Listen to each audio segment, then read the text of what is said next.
This man had only been away from the city for half a month, but when he stepped onto this familiar land again, the former bustle and glamour had long since vanished, only leaving a terrifying silence. The streets were deserted, with not even the sound of a breath of wind. In their place were piles of rotten remains emitting a stench, twisted into grotesque shapes under the scorching sun. The story begins a few days earlier. Ish is a veteran geologist. Due to work requirements, he left the bustling metropolis, and moved alone into the deep mountains. There, he lived a life close to seclusion, accompanied by mountains and rocks every day. He was quite leisurely. That day, he went to the quarry to collect samples as usual. A stone embedded in the rock wall caught his attention. Just as he bent down to evaluate the geological value of the stone, a sharp, stinging pain suddenly came from the back of his hand. Looking down, he saw that it was a jet-black snake that had bitten him. Years of field experience made him alert in an instant. This snake was by no means ordinary. The cold light glinting on its fangs exuded deadly danger. He subconsciously took out his phone, wanting to call for help, but the snake venom had already begun to spread wildly in his body. The numbness in his fingertips made him unable to hold the device. The phone fell into a crack in the rocks and disappeared from sight. At this point, trying to call for help again was impossible. The speed of the toxin spread was far beyond imagination. Every second was devouring his vitality. His life had obviously entered a countdown. In his urgency, Ish tremblingly took out his portable tools, made a cut on the wound, and tried to release the poisoned blood. He bent down again and sucked at the wound, hoping to force out some of the toxin, but this was ultimately just a stopgap measure with little effect. Severe pain came like a tide. He strove to prop up his almost collapsing body and staggered towards the cabin. Not knowing how long he had run, he finally reached his residence. He staggered to the table, picked up the kettle, and gulped down several cups of water. Then, unable to hold on any longer, he collapsed onto the bed. The toxin was still spreading wildly. Control over his body was being stripped away bit by bit. His consciousness gradually blurred, and he finally fell into a coma. Not knowing how much time had passed, Ish suddenly opened his eyes, only to feel that the hand bitten by the snake was swollen. The feeling of swelling and pain was almost tearing the nerves apart. He opened his mouth but didn't even have the strength to groan. His eyelids grew heavier and heavier, and he finally fell into darkness again. Night fell. Ish was woken up by a knock on the door. The dazzling flashlight beam made him uncomfortable. The person asked about Ish's condition through the door, but Ish couldn't make a sound. Soon the person outside the door left, having lost hope of being saved. He could only resign himself to fate. This night was destined to be extraordinary. He woke up repeatedly, missing his mother who was far away in the city. Just then, his mother sent a strange message. It read, "We love you." But unfortunately, the phone wasn't with Ish. He had no idea what he was about to miss. The next early morning, the roar of helicopters kept coming from outside the window. Ish tried to get up and go outside to check but failed. By nightfall, his wound had recovered a bit, so he crawled to the desk, picked up the water bottle, and drank freely. When he regained consciousness again, it was already a few days later. By then, his wound had healed. Ish looked at his swollen hand that had gone down and felt a sense of relief. Thinking that supplies in the cabin were running low, he decided to return to the city to buy some supplies. The car at the door had long been covered in dust, but fortunately, the car could still start. Ish set off on the road to the city. What struck him as strange was that along the way, there wasn't a single car. He reached the supermarket in the urban area without any obstacles. The entrance of the supermarket was also deserted. A figure on the ground caught Ish's attention. Ish stepped forward and found it was a long rotten corpse. In disbelief, he walked a few more steps not far away. The corpses on the street grew more and more, until he saw the electronic notice in the parking lot. He realized what had happened. The notice read, "Global virus outbreak. Please take shelter indoors." Ish felt something was wrong and drove towards his parents' house. On the way, he turned on the car radio. Every channel was broadcasting the same emergency notice. The broadcast stated that this virus was no trivial matter. It was highly contagious and deadly, reminding everyone to stay vigilant at all times. At this moment, Ish was burning with anxiety. Along the way, he prayed that his parents would be safe. However, when he arrived home, what greeted him was his parents' corpses. In the face of this catastrophic disaster, human beings are as fragile as ants. Ish held back his tears and buried his parents in the yard. Over the next few days, Ish roamed around the urban area, hoping to find a survivor, but no matter where he went, only silence greeted him. Ish thought the small town had too few people, and that he should go to a larger city to have a chance of finding survivors. So he went to the supermarket, gathered some supplies, and drove to Las Vegas. Night shrouded the city. It was brightly lit, looking both prosperous and lively. But as Ish gradually drove in, the atmosphere grew more and more eerie. Except for the sound of the car rolling over the road, Ish couldn't hear any other sound.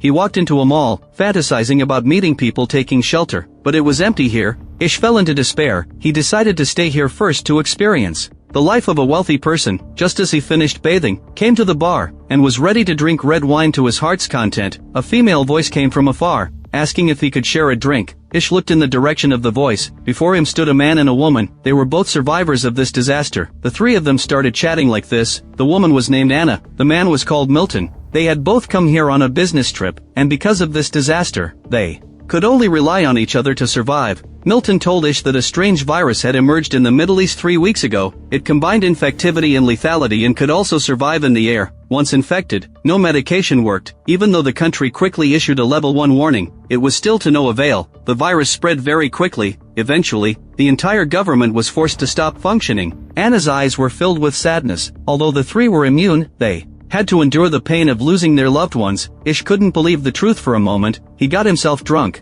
trying to numb himself with alcohol. Finally, he fell asleep at the elevator entrance. The next early morning, he found Anna, wanting to set out to look for other survivors, but Anna was unwilling to leave. There are abundant resources here, and she didn't want to see corpses everywhere again. Milton shared the same idea as Anna. Even if they could find survivors, they would be only a handful. The virus would still spread. Rather than fight against the established fate, it's better to enjoy the present here. Ish didn't force them and left the city alone by car. A sense of loneliness welled up in his heart. Ish couldn't help but start questioning whether his decision was correct. However, when he met a dog on the way, this doubt immediately vanished. He adopted this dog and named it Rack, symbolizing luck. After that, Ish traveled around with Rack. The truth was, just as Anna had said, Ish searched for a whole year but couldn't find a single survivor. In order to learn more about the virus, he took many books from the library, but unfortunately, gained nothing. The man and the dog returned to their original home. Just as he decided to put the search plan on hold, the cooking smoke in the distance caught his attention. Ish was extremely excited. He hurriedly drove to that area. But after getting out of the car, he heard the sound of a gun being cocked. The survivor held a long gun and warned him not to approach. Ish explained that he was a neighbor from nearby, and had come here with no malicious intent. After his explanation, the woman gradually let her guard down. She invited Ish into the house as a guest, and offered him a cup of hot tea. After some conversation, Ish learned that the woman's name was Emma and she was a botanist. Her father was a soldier. So Emma had loved camping and hunting in the mountains since childhood, and thus survived this crisis. Perhaps because they hadn't talked to anyone for too long, the two got along exceptionally well. Emma also let down her psychological defenses, and went to live with Ish at his residence. The two came to the villa halfway up the mountain. Emma quickly adapted to the place and found traces of mice. She suggested discarding the ingredients that had been bitten by mice. The two drove to the supermarket to replenish supplies. Ish was just about to reach out for food but was stopped by Emma. Although this food looked intact, in fact, it had all expired, so the two had to take some cans. After returning home, Emma made the cans into lunch. Ish couldn't help but exclaim at how delicious and lovely the food was. However, Emma didn't think so. Compared to these man-made products,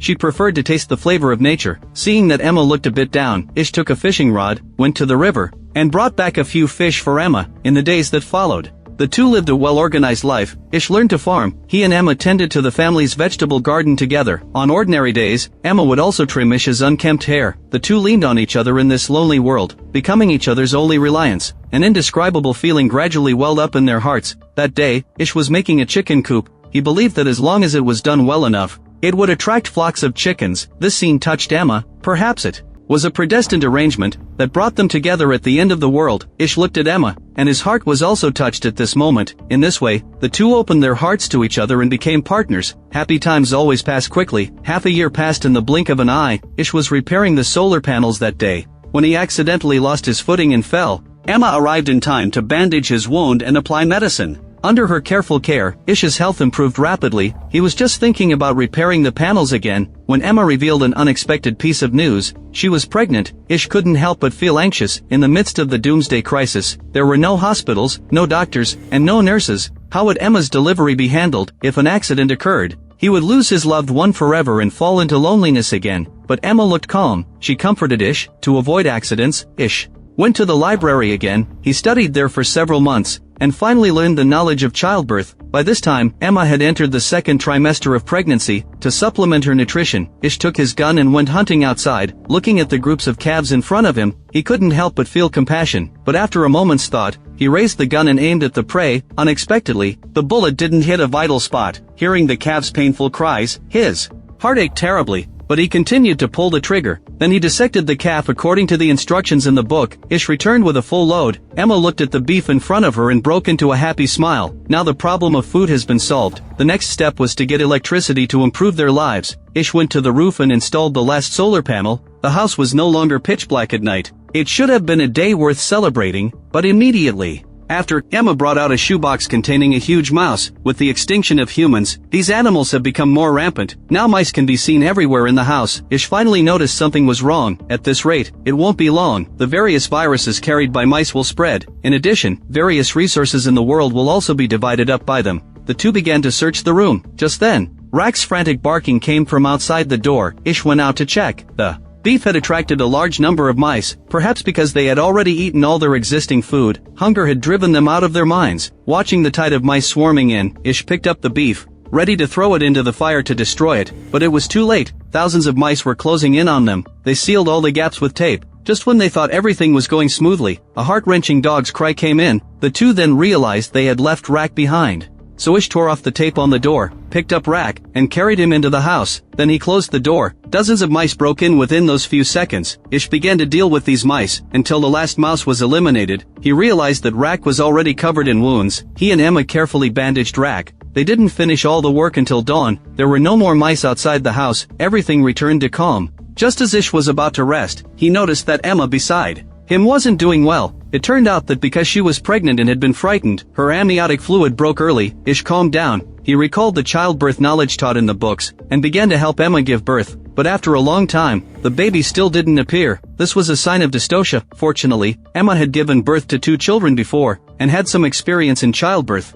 She realized it was a malposition of the fetus, so she instructed Ish to adjust the fetus's position. With Ish's help, a baby girl was born. The arrival of the new life gave Ish great confidence. Moreover, children need to experience social interaction to grow, so the two restarted their search plan. They wrote their information on the walls in the city center, hoping to attract survivors. 6 years passed in a flash. Due to the mass extinction of humans, the once prosperous city was already wrapped in greenery. Animals moved more freely. Over these 6 years, Ish never stopped searching. That advertising wall attracted a couple, Jorge and Marina. The couple had a pleasant conversation with them, so they settled here. Emma also gave birth to a second child, and was pregnant with a third at the same time. That day, Ish was driving home with fruits picked in the forest. A jolt forced him to stop the car. He got out of the car and saw a lion knocked down by the car. Just as he took out his gun, ready to end the lion's life, he noticed a girl covered in wounds standing in the distance. The girl, frightened, ran away in fear. Ish quickly caught up, and explained that he was holding the gun, only to kill the lion, and had no ill will towards her. He also invited the girl to return to the camp with him. The girl let her guard down and stopped running. Ish approached slowly, wanting to check her wounds. The girl suddenly let out a terrified scream. Ish had to step back a few steps, and told the girl that he would stay in the car for 10 minutes. If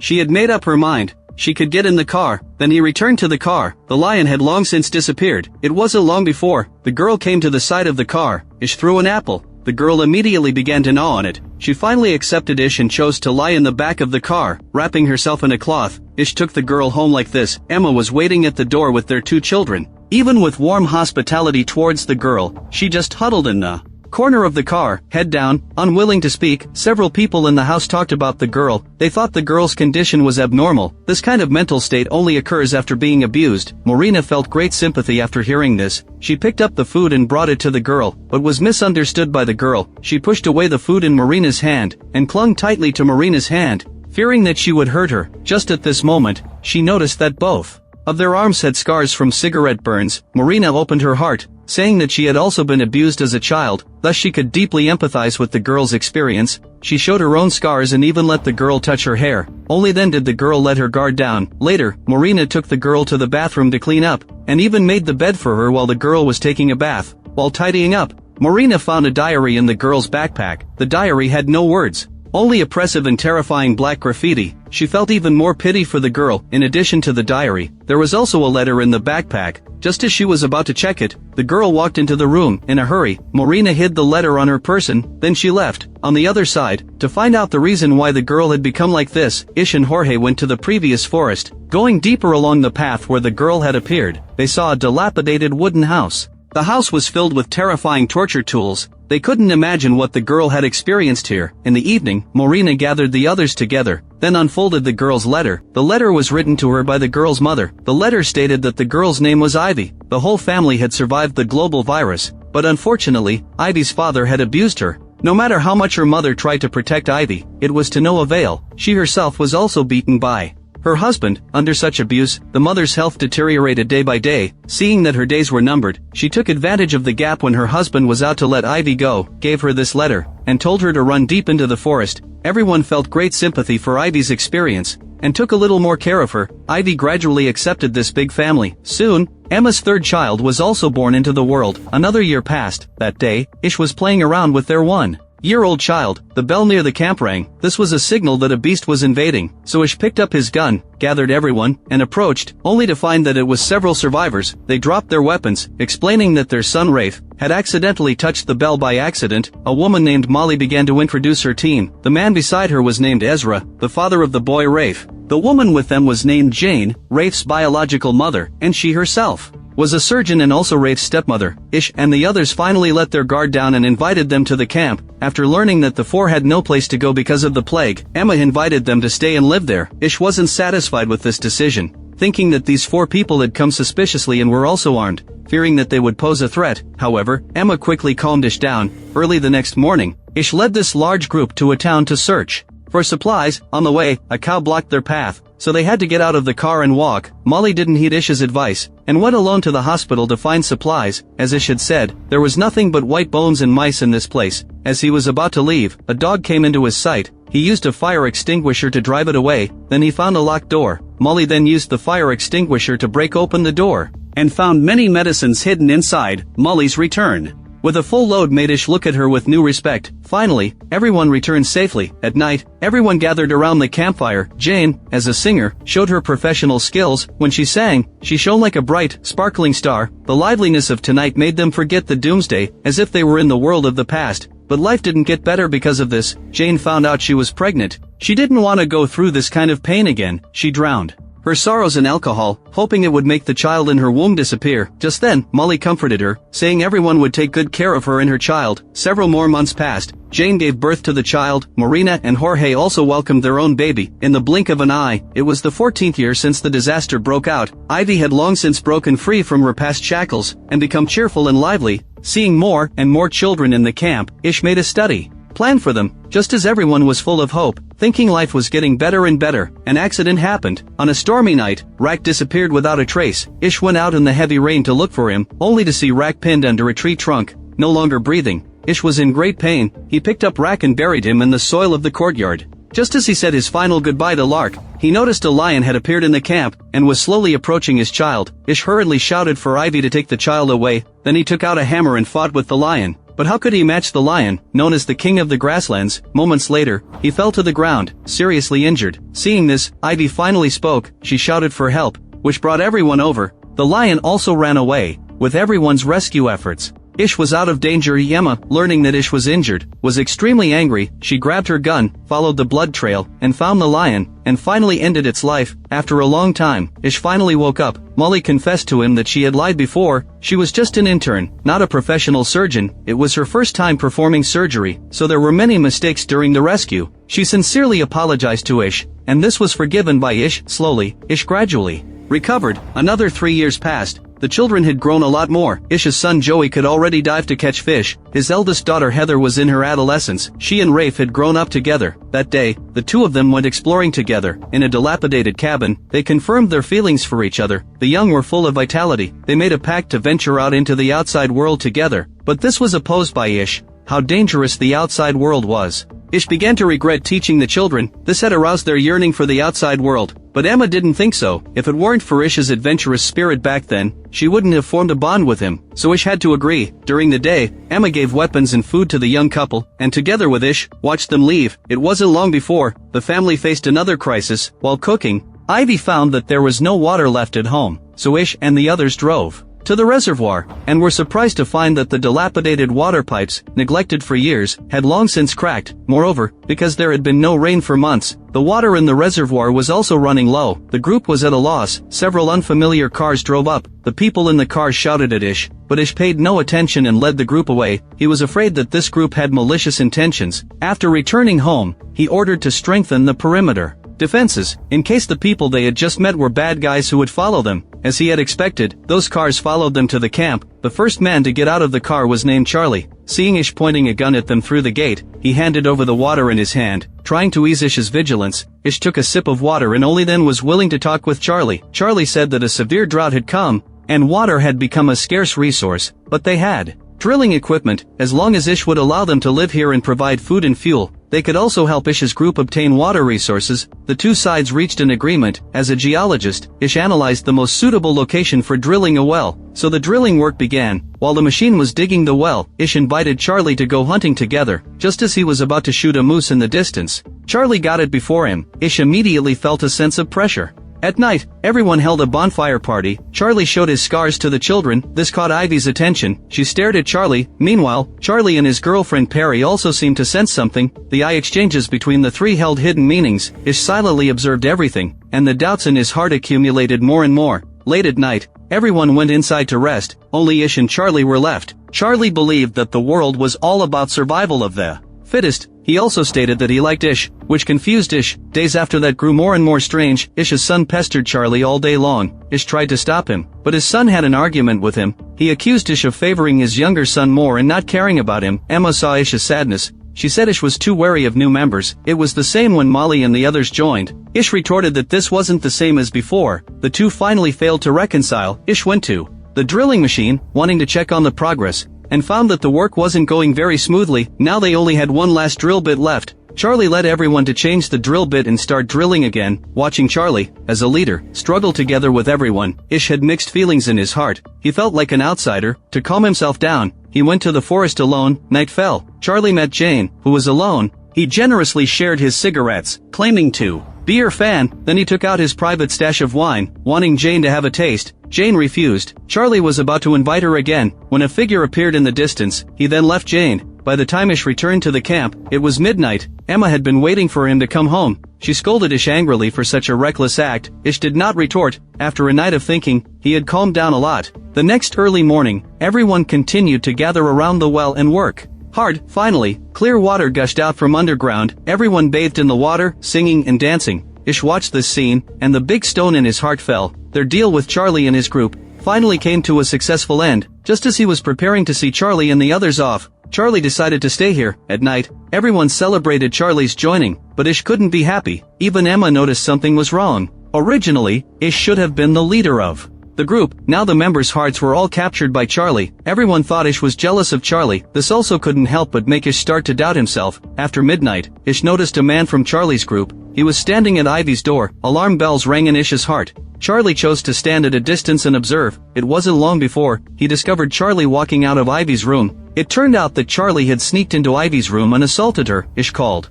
out to Charlie. Charlie no longer pretended and revealed his evil side. Then Ish hurried over to Ivy. At this moment, Ivy was extremely wronged. Ish gathered everyone in the camp. Upon learning of Ivy's experience, Molly could deeply empathize and wept along with her. Emma also felt guilty. She should have listened to Ish and kept her guard up against Charlie from the start. Jane recalled her previous encounter with Charlie late at night and suddenly felt horrified. Several people discussed driving Charlie and the others out of the camp, but this wasn't realistic. They also had weapons, and once driven out, they would face the possibility of retaliation. At this point, Emma put forward a proposal to join forces and kill Charlie. Everyone hesitated, but after Emma mentioned the children in the camp, everyone reached a consensus. The plan was set in motion. Ish picked up a hammer and found Charlie. Charlie was not to be outdone. He picked up a dagger and confronted Ish, paying no heed to Ish's demand to drive him out. He even joked about taking Emma away with him and taking good care of their son. This enraged Ish. At this moment, several other people from the camp also stepped forward with weapons and surrounded Charlie. Charlie suddenly showed fear. Just then, Ish suddenly stepped forward and struck with the hammer. Charlie was knocked to the ground. At this point,